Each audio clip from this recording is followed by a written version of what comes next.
Buenas tardes, hoy me corresponde hablarles acerca de los cocos gram negativos aerobios de los dos géneros Neisseria y Moracella. Estos dos géneros tienen en común que ellos se distribuyen en forma de diplococos y los bordes adyacentes son aplanados, los cuales les da una forma de grano de café. Dentro de las similaridades de estos dos géneros está que son aerobios y son oxidasa positivos y se diferencian metabólicamente. Aquí pues está una microscopía electrónica de transmisión en la cual se ve la forma de diplococo y esta es una Neisseria gonorrea en la cual se ven los diferentes piles que tiene ella. Vamos a tratar hoy de la clasificación taxonómica, de las propiedades de la estructura superficial de las dos especies patógenas, Neisseria gonorrea y Neisseria meningitidis, de Neisseria gonorrea, la patogénesis y el diagnóstico por examen directo, de Neisseria meningitidis, patogénesis y diagnóstico de examen directo, del género Moracella, las propiedades estructurales superficiales, la patogénesis y el diagnóstico dependiente de cultivo para Neisseria gonorrea, Neisseria meningitidis y Moracella catarrhalis, y el antibiograma para Neisseria gonorrea y Neisseria meningitidis. En cuanto a la clasificación bacteriana de los dos géneros, Neisseria y Moracella, ellos pertenecen al mismo filum Protobacteria, Neisseria a la clase Beta Protobacteria, orden Neisseriales, familia Neisseriacea. Hay unas especies que se han encontrado en mucosas de los animales y otras especies en mucosas del ser humano. Dentro de las especies que han encontrado en los animales, solamente en una se ha encontrado también causando enfermedad en humanos, Neisseria weberi, y las patógenas en el ser humano se describen como Neisseria gonorrea y Neisseria meningitidis, las otras son Neisseria no patógenas. Por eso pues es importante la diferenciación por especie cuando se estén aislando de las diferentes mucosas. En cuanto al género Moracella, pertenece a la clase Gamma Protobacteria, orden Pseudomonadales, familia Moracellaceae. Del género Moracella, estas se encuentran como flora endógena de las mucosas y se ha encontrado principalmente catarrhalis asociada con enfermedades en los seres humanos. Del género Neisseria, la mayoría de ellos son cocos gram negativos dispuestos como diplococos, pero algunas Neisseria no patógenas se ven como bacilos cortos. Aquí se puede encontrar, formando unas biopelículas, las formas de diplococos gram negativos y las formas de Neisseria no patógenas como bacilos cortos. Ellas son no móviles, se mueven por desplazamiento y en común son oxidasa positiva, excepto dos subespecies de Neisseria elongata, la subespecie elongata y la subespecie nitroreducens. Aquí en esta coloración de gram se observan los diferentes neutrófilos con diplococos gram negativos intracelulares, los cuales los ha fagocitado. En cuanto a la estructura superficial de Neisseria gonorrea y Neisseria meningitidis, ellos tienen varias estructuras en común y algunas estructuras diferentes. Una de las diferencias principales es que Neisseria gonorrea no presenta cápsula y Neisseria meningitidis sí la presenta. En común tienen pues que no producen exotoxinas, además pues que tienen otras estructuras. Dentro de Neisseria gonorrea, estructuralmente, ella presenta unas fimbrias. Estas fimbrias tienen unas adhesinas que le permiten adherirse a las diferentes células, tanto epiteliales como neutrófilos, macrófagos, y tiene otras proteínas que son las proteínas OPA que le permiten la adherencia y también la resistencia a péptidos antimicrobianos. Tiene un lipogolicosacárido que tiene una estructura muy similar al lipopolisacárido, en el cual tiene una endotoxina A y un core, pero no va a tener, son las estructuras laterales del grupo O. Tiene una proteína transmembranal, la porina B, la cual le permite la entrada de las diferentes sustancias hidrofílicas y además está relacionada con la actividad bactericida, la protege de la lisis por el complemento junto con una proteína RMP, que es una proteína de reducción modificable.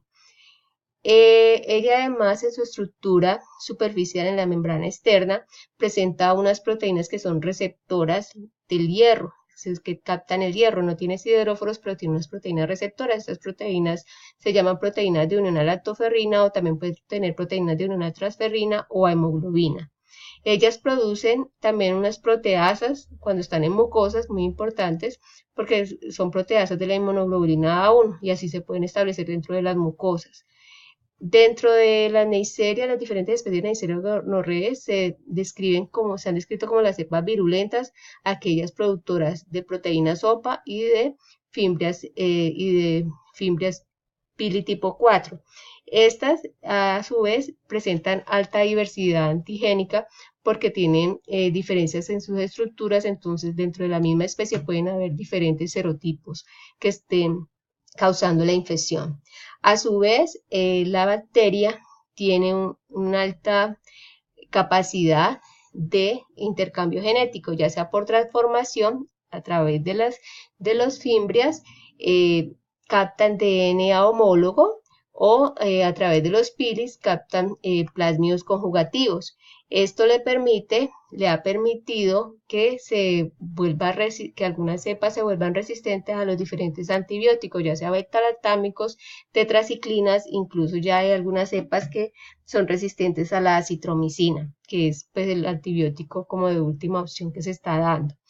Dentro del común de ellas tienen unas proteínas de membrana externa, outer membrane proteins. Ellas presentan múltiples funciones que básicamente la principal es que las protegen de la lisis por el complemento. De Neisseria meningitidis, esta pues tiene lipoligosacáridos, algunos se han encontrado que presentan en su estructura ácido ciálico, lo que les permite una mayor resistencia a la actividad bactericida de los péptidos antimicrobianos. Tienen sus membranas externas para adherirse, además de la sopa tienen unas proteínas OPC, y la cápsula, que es su principal factor de virulencia, pues que le permite la capacidad antifagocítica y a su vez la serotipificación. Se han descrito hasta ahora 13 serogrupos diferentes, de ellos unos más relacionados con epidemias, como es el serogrupo A y el serogrupo C. En cuanto a la gonorrea causada por Neisseria gonorrhoeae, esta es una infección en mucosas. Esta infección es transmitida por vía sexual o también por el paso del canal del parto. Se encuentra que más o menos el 10% puede ser asintomático y dependiendo del tipo de cuadro clínico, si es rectal, puede llegar a ser asintomática en un 80%. Dependiendo de la relación sexual también puede causar faringitis, pero la principal que se da en el hombre es una uretritis, una infección en la mucosa, en la mucosa uretral, la cual cursa con una disuria y una abundante secreción.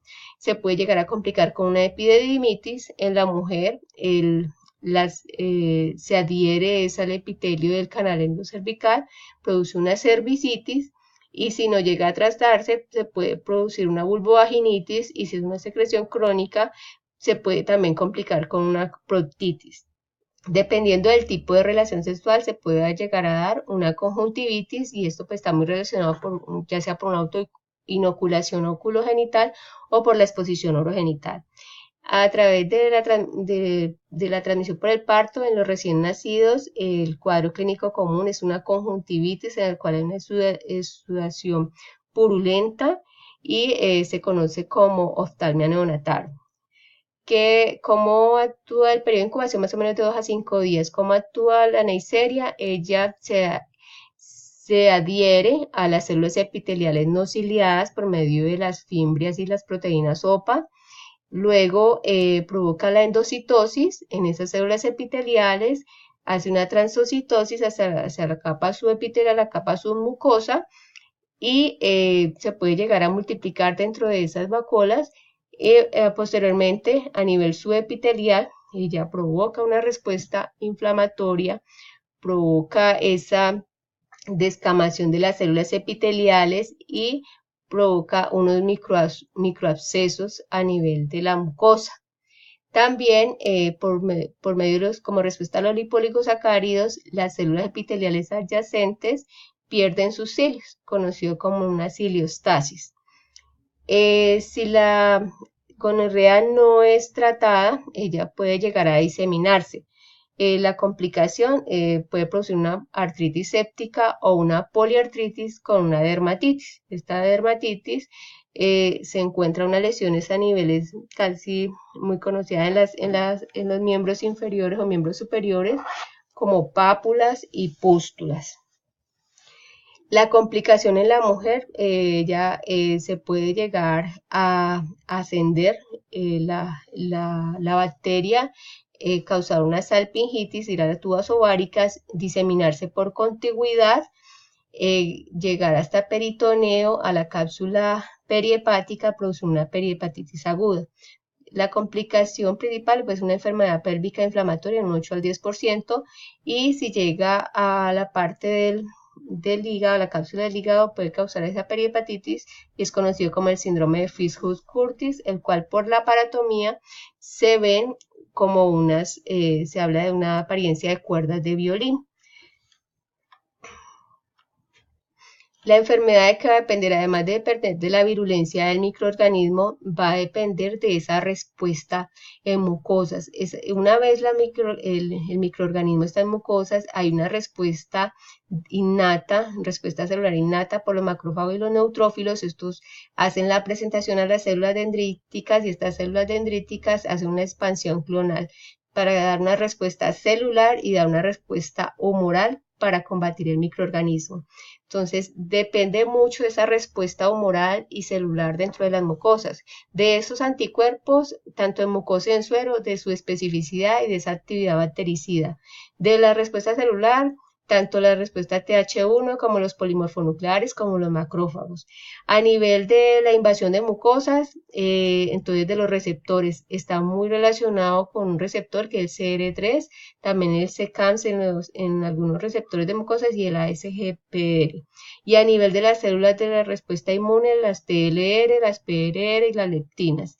Y ya como factores solubles, el complemento. Se ha encontrado que algunas proteínas del complemento como el 6,6, 6,7 y 6,8 están relacionados con la diseminación de la gonorrea y los péptidos antimicrobianos.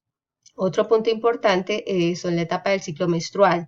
Cuando la persona está cursando por el ciclo menstrual, está más expuesto el epitelio a la invasión de Neisseria gonorrhoeae, cosa que no pasa en el proceso de ovulación o en las mujeres prepúberes o en las mujeres de edad adulta, en las cuales por su alta producción de estrógenos el epitelio está más queratinizado.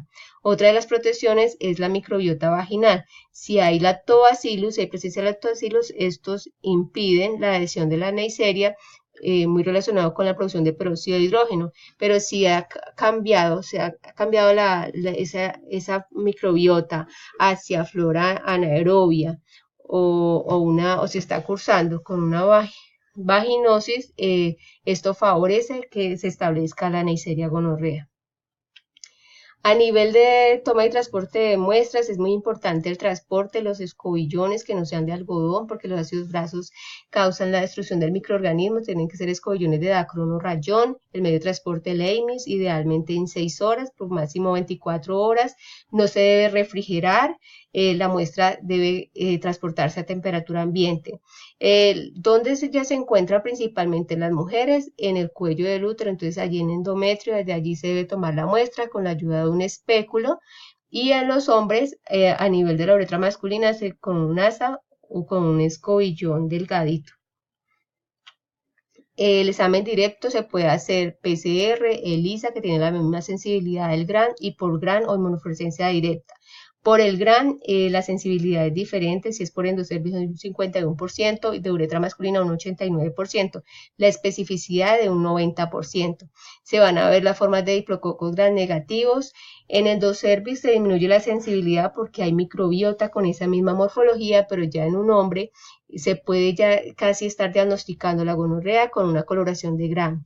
Por PCR hay diferentes ondas de DNA y RNA, las muestras no deben ser con flora acompañante, entonces no es útil para orofaringe, para rectal, para muestra ocular, ni para pacientes pediátricos, ni para pacientes que están en tratamientos. Se pueden amplificar diferentes genes como el gen GIRA, el 16S-RNA o uno de la proteína B.